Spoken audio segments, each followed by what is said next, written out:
So the idea simply was that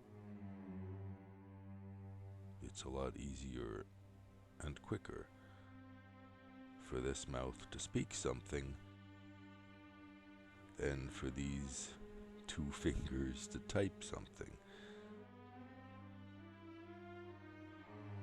And certain parts of the mind may not come so much into play when the words come directly out the mouth as when they have to go through a keyboard.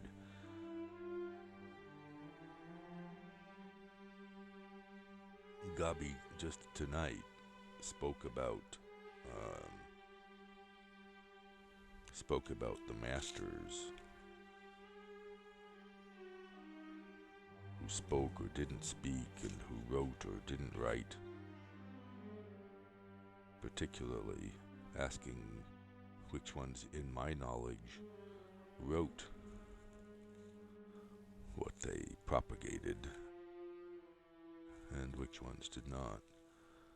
The thought of trying out the recording process here then arose since Gabi's sleeping alone, and I have a habit of holding conversations with her in my head when she's asleep.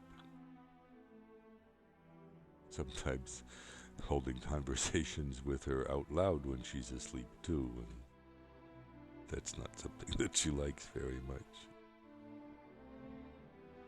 Anyway, what really inspired my getting out the microphone and so forth was a conversation I was having in my head with Gabi about our feelings when we were kissing.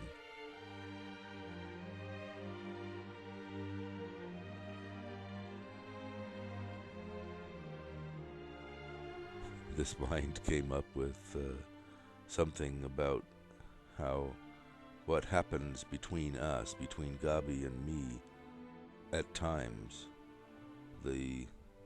what feels to me deep connection that occurs, or just being a larger being, just being a couple, somehow involves resonance or reflection, like laser reflections or something, building up to something that's very intense.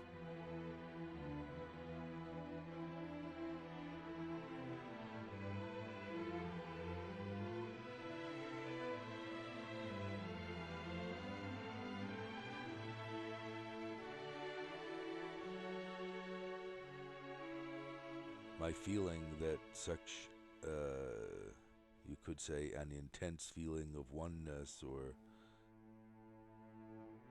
being at home, or letting go and surrendering,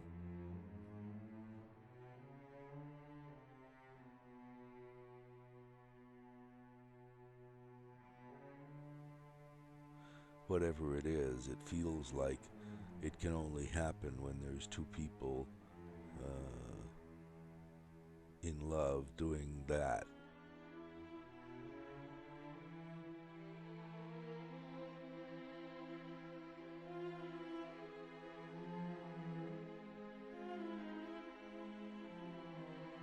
Anyway, a mystic might, feel this with himself, as it were, with the self.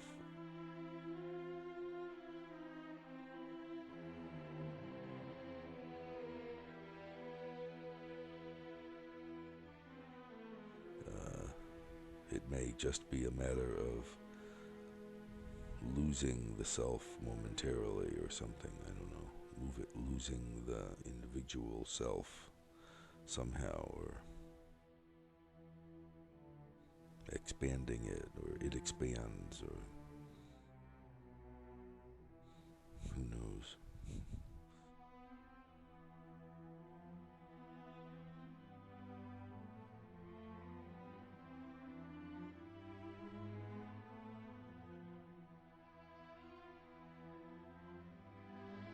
And then the thought, well, you know, a real mystic. This question from Larry Kushner, am I a mystic or not? You know, at least I talk about it, or whatever. But then it's, you know, it's just a concept, so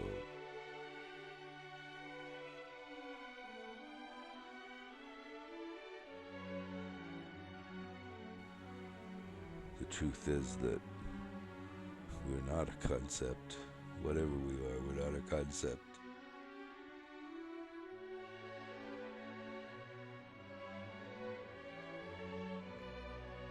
Concepts are part of us, whatever we are, but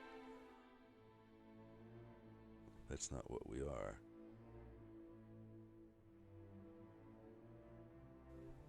But it's interesting for me at the moment just to see what happens, and it's inspired, as I said, by Gabi bringing up the question of various masters writing or not, which of these masters that she's acquainted with actually wrote something, and which ones had somebody record it or take it from tapes or whatever.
So Gabi, my comment to you after you fell asleep, I hope you're asleep anyway, my comment to you after at 2 in the morning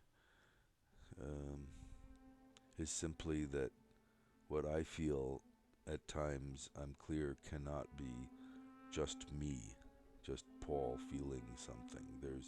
There's something much deeper going on. I just know it. It's not always there, but when it's there between us, there's nothing more that's needed. That's you know, it's simply, there's peace and completeness. And I think it's something like what the mystic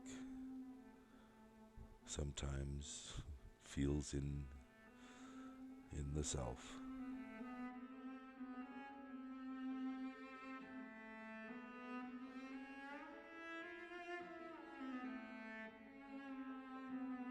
When there's so much love between us, when you radiate some love for me, Gabi, then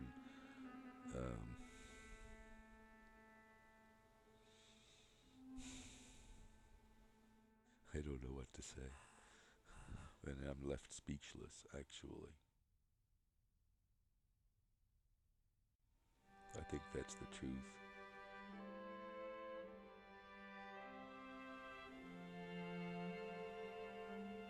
And I'm sorry, I'm such a pain in the ass some of the time. Maybe a lot of the time. Sorry you're a pain in the ass too. But I love you, Gabi.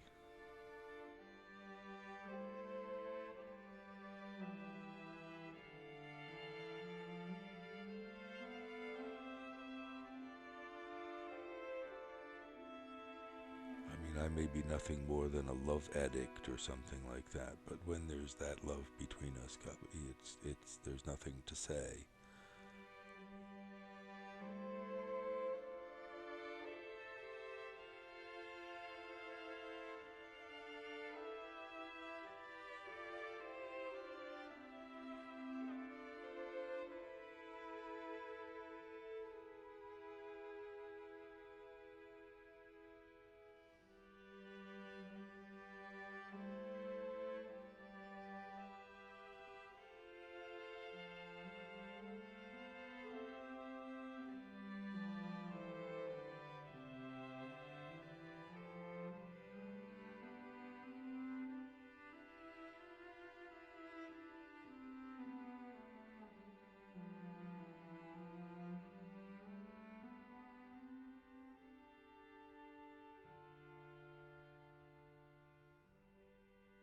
we just shared a lovely fantasy, Gabi and I.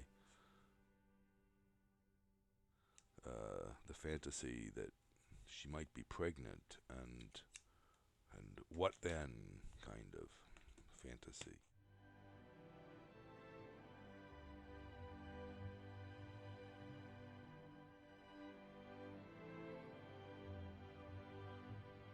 And she just started her period, so it's about as clear as it can be that she's not pregnant.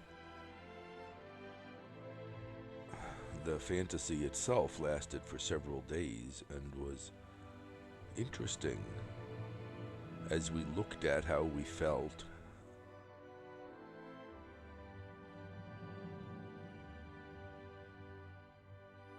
It's especially interesting for me because I don't always look at how I feel.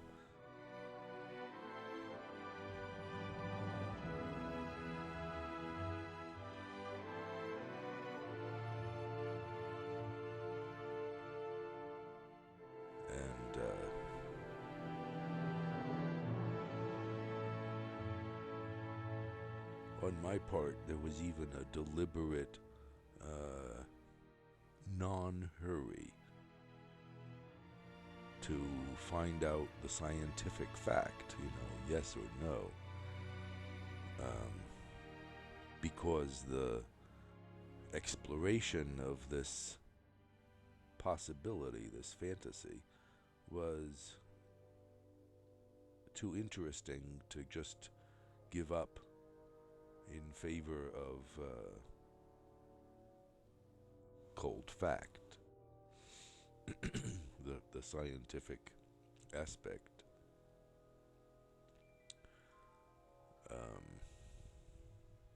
And we both felt positively about bearing a child, having a child together, and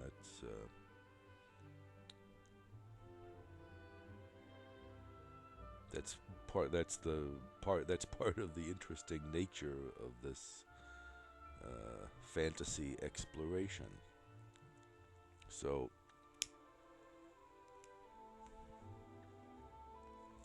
towards the end of the fantasy, that is toward close to the time when later on Gabi had bleeding, presumably her period, I got clearer that the scientific fact of something is not A, the only part, or B, the most important part, when actual feeling and experience of living are taken into account.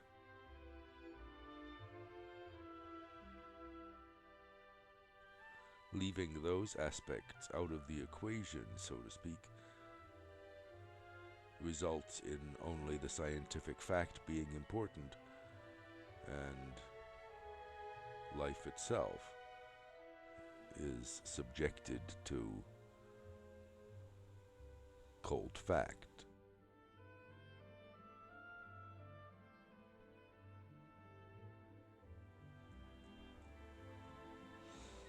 Which I think speaks for itself. Just that it's cold fact. And to some extent we thrive on warmth.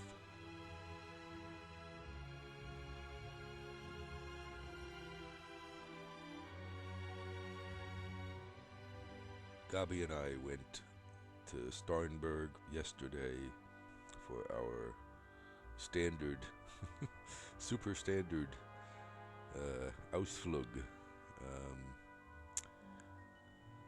Too late for swimming, maybe a little cold too, I don't know, but too late for swimming, and even the feet didn't get into the water, but we shared Wiener Schnitzel and Kaiserschmarren at the restaurant by the sea that is really super about these things.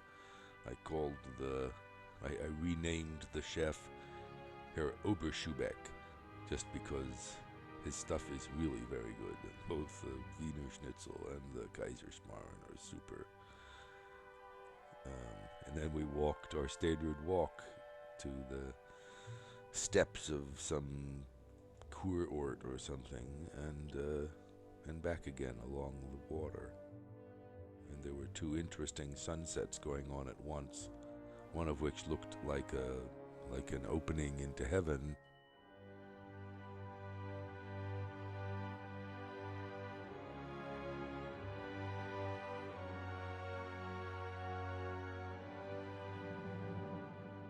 And I kept hoping for some sign that would indicate that Gabi would really be pregnant and really,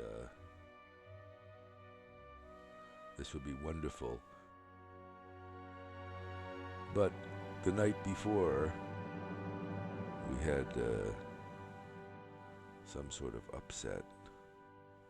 I had some sort of upset around Gabi pushing me away after a number of days of very lovely closeness.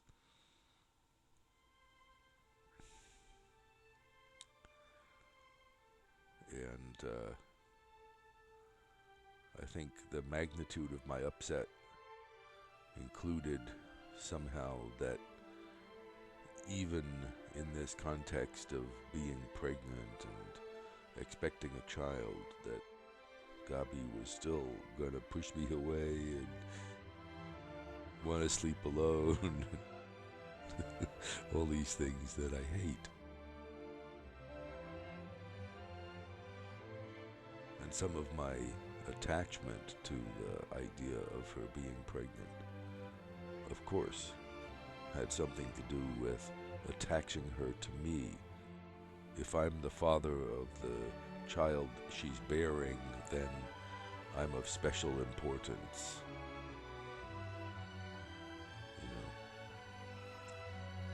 And somehow it even consoled me the thought that in the next retreat, where Gabi may follow history and fall in love with some guy, the fact that we're not married, Gabi and I, would be somehow eclipsed by the fact, the wished for fact that she was pregnant with my child, and this, with our child, and this would somehow protect me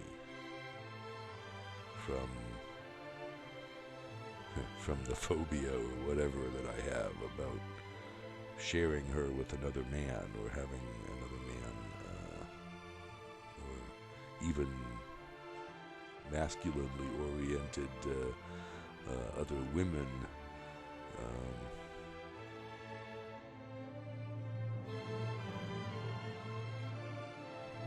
That it's kind of anathema for me, and it's really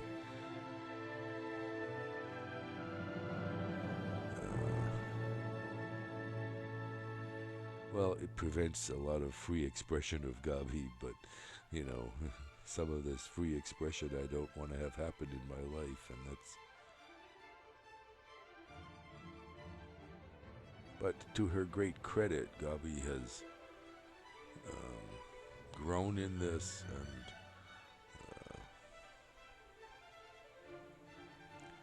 treated me with respect, at least minimally or something, maybe maximally. So there is at heart or at base something that I do deeply appreciate in her, which leads me in the direction of believing that I needn't worry so much about being betrayed. As much as I do, anyway. I don't know why, but it's there.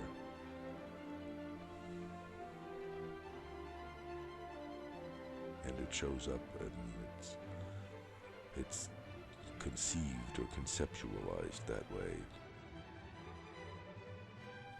trade.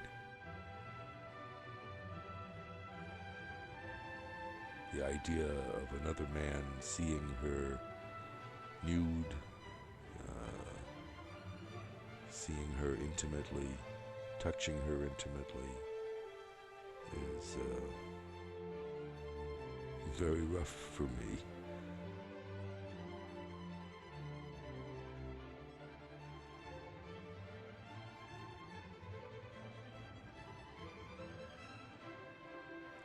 In a way, I would rather have more than one woman.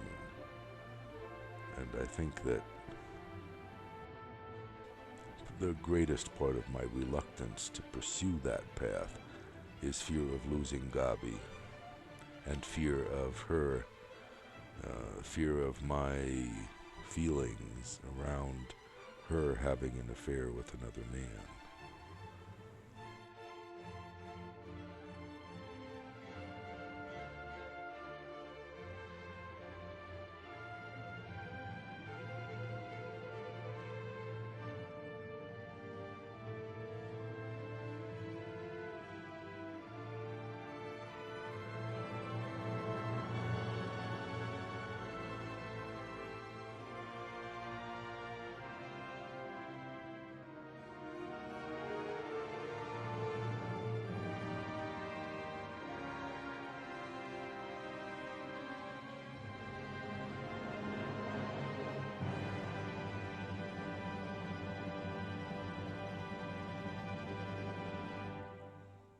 Generally speaking, these fears are greater than any benefit that I can conceive at the moment.